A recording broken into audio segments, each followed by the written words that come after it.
संख्याओं की एक पूरी दुनिया है जो शून्य से भी परे है।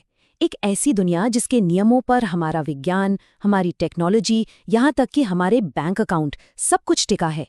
आज हम इसी दुनिया की गहराई में उतरने वाले हैं, यानी पूर्णांकों की दुनिया को समझने जा रहे हैं। चलिए एक सवाल से शुरुआत करते हैं। हम सबने बचपन से सीखा है कि शून्य का मतलब है कुछ नहीं, नथिंग। पर जरा सोचिए, क्या कुछ ऐसा हो सकता है जो कुछ नहीं से भी कम हो? सुनने में अजीब लगता है ना? इसी सवाल का जवाब हमें पूर्णांकों की फैसिनेटिंग दुनिया में ले जाता है। तो इस सफर में हमारे 4 पड़ाव होंगे। सबसे पहले हम देखेंगे कि शून्य से परे ये संख्याएं आखिर दिखती कैसी हैं। फिर हम जोड़ के उन पक्के नियमों को समझेंगे जो कभी नहीं बदलते। इसके बाद हम देखेंगे कि घटाना, जिसे सब्ट्रैक्शन कहते हैं, वो असल में जोड़ का ही एक छिपा हुआ रूप कैसे है। और आखिर में इन सभी नियमों को जोड़कर हम पूरी तस्वीर को समझेंगे। तो चलिए हमारे पहले सवाल पर वापस आते हैं। इसका जवाब पूर्णांकों में छिपा है। ये वो संख्याएं हैं जो हमें सिर्फ ये नहीं बताती कि कितना, बल्कि ये भी कि किस दिशा में। तो ये पूर्णांक या इंटीजर्स आखिर हैं क्या? देखिए, बहुत आसान है। ये सभी पूर्ण संख्याएं हैं जिन्हें हम जानते हैं। 0, 1, 2, 3। और साथ ही हर संख्या का एक विपरीत साथी भी है, -1, -2, -3। और ये सिलसिला चलता जाता है। ये सब मिलकर एक नंबर लाइन बनाते हैं जो दोनों दिशाओं में हमेशा हमेशा के लिए चलती जाती है। इसे समझने का सबसे अच्छा तरीका है एक नंबर लाइन की कल्पना करना। सोचिए कि आप 0 पर खड़े हैं। स्लाइड पर दिए गए उदाहरण को देखते हैं। -2 + 5 = -8। इसका मतलब है अब पहले 2 कदम बाईं ओर चले, फिर वहां से 5 कदम दाईं ओर और आखिर में 8 कदम फिर से बाईं ओर। तो बताइए अंत में कहाँ पहुंचे? जी हाँ, -5 पर। चलिए अब इसके नियमों पर नजर डालते हैं। पूर्णांकों का जोड़ कुछ ऐसे यूनिवर्सल नियमों पर चलता है जो गणित को इतना भरोसेमंद और सटीक बनाते हैं। और मजे की बात यह है कि ये नियम कभी नहीं बदलते। पहला नियम है समवरक गुण या क्लोजर प्रॉपर्टी। इसका मतलब बहुत सीधा है। जब भी 2 पूर्णांकों को जोड़ा जाएगा तो जवाब हमेशा एक पूर्णांक ही होगा। कभी भी कोई फ्रैक्शन या दशमलव संख्या नहीं आएगी। ये एक बंद दुनिया की तरह है। आप कुछ भी करें, रहेंगे हमेशा पूर्णांकों के परिवार में ही। अब आता है क्रम विनिमय गुण यानी कम्यूटेटिव प्रॉपर्टी। ये नियम कहता है कि जोड़ते समय ऑर्डर से कोई फर्क नहीं पड़ता।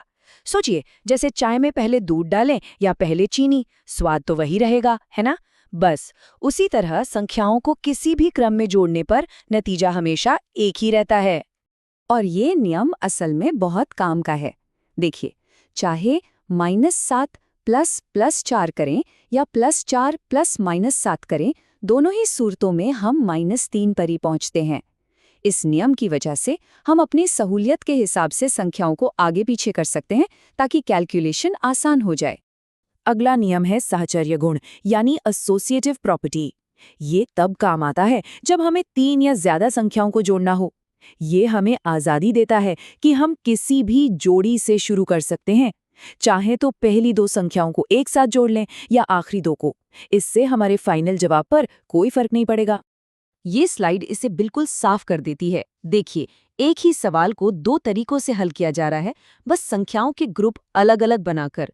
बाईं ओर +5 और -3 से शुरुआत की गई है, दाईं ओर -3 और -4 से। लेकिन दोनों ही रास्तों की मंजिल एक ही है, -2। नतीजा नहीं बदलता। अब बात करते हैं शून्य की।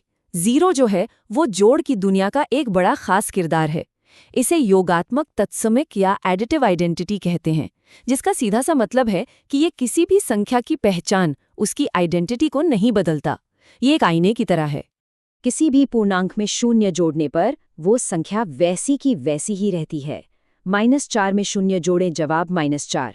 7 में शून्य जोड़ें, जवाब 7। शून्य एक ऐसा दोस्त है जो साथ तो रहता है पर किसी को बदलता नहीं।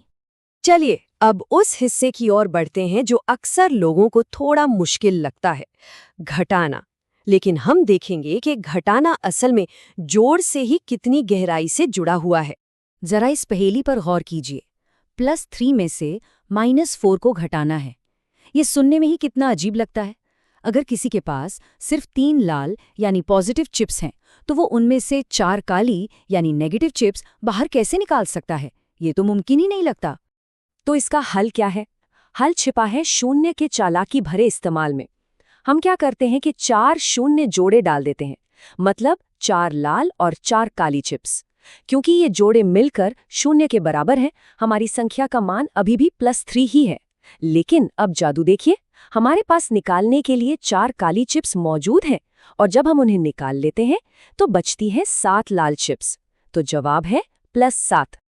यही चीज संख्या रेखा पर और भी साफ दिखती है। +3 में से -4 घटाने का मतलब असल में ये पता लगाना है कि -4 से +3 तक पहुंचने के लिए कितना और किस दिशा में सफर तय करना होगा। अगर -4 से गिनना शुरू करें तो +3 तक पहुंचने के लिए दाईं ओर 7 कदम चलने होंगे।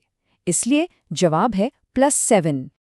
और यही हमें वो सुनहरा नियम मिलता है जो पूर्णांकों के घटाव को हमेशा के लिए आसान बना देता है। नियम ये है, किसी संख्या को घटाना असल में उसके विपरीत यानी उसके ऑपोजिट को जोड़ने के बराबर है। तो -4 को घटाना असल में +4 को जोड़ने जैसा ही है। a-b हमेशा a+b होता है। इस एक नियम को याद रख लीजिए, घटाव की सारी मुश्किल खत्म। अब हमारे आखिरी हिस्से में हम इन सभी नियमों को एक साथ रखकर देखेंगे, ताकि पूर्णांकों की ये पूरी तार्किक व्यवस्था शीशे की तरह साफ हो जाए। ये टेबल पूरी कहानी को एक नज़र में दिखाती है। संवरक गुण यानी जवाब का पूर्णांक होना, ये तो दोनों में लागू होता है, लेकिन असली फर्क यहाँ है। क्रम बदलने और समूह बनाने की आज़ादी वो सिर्फ जोड़ के पास है। घटाव में हम ऐसा नहीं कर सकते, क्योंकि 5-3 का जवाब 3-5 से बिल्कुल अलग होता है। यही वजह है कि जोड़ ज़्यादा फ्लेक्सिबल माना जाता है। और हमारा आखिरी नियम है अनुवर्ती गुण या सक्सेसर प्रॉपर्टी। ये एक बहुत ही सुंदर और सरल विचार है। हर पूर्णांक का एक अगला साथी होता है जो बस एक कदम आगे है। संख्या रेखा पर ये बस अगला पड़ाव है। जैसे -5 में 1 जोड़ने पर हम उसके अनुवर्ती यानी -4 पर पहुंच जाते हैं। और इस सरल से नियम का एक बहुत गहरा मतलब निकलता है। अगर हर संख्या की एक अगली संख्या है, तो इसका मतलब हुआ कि कोई भी संख्या आखिरी नहीं हो सकती। न तो कोई सबसे बड़ा पूर्णांक है और न ही कोई सबसे छोटा। तो हम आपको इसी सवाल के साथ छोड़ जाते हैं। अगर संख्याओं का कोई अंत नहीं है, तो क्या वे सचमुच अनंत है? ये साधारण से दिखने वाले नियम हमें सिर्फ हिसाब किताब नहीं सिखाते, बल्कि हमें अनंत की प्रकृति के बारे में सोचने पर भी मजबूर करते हैं। इस पर जरूर सोचेगा।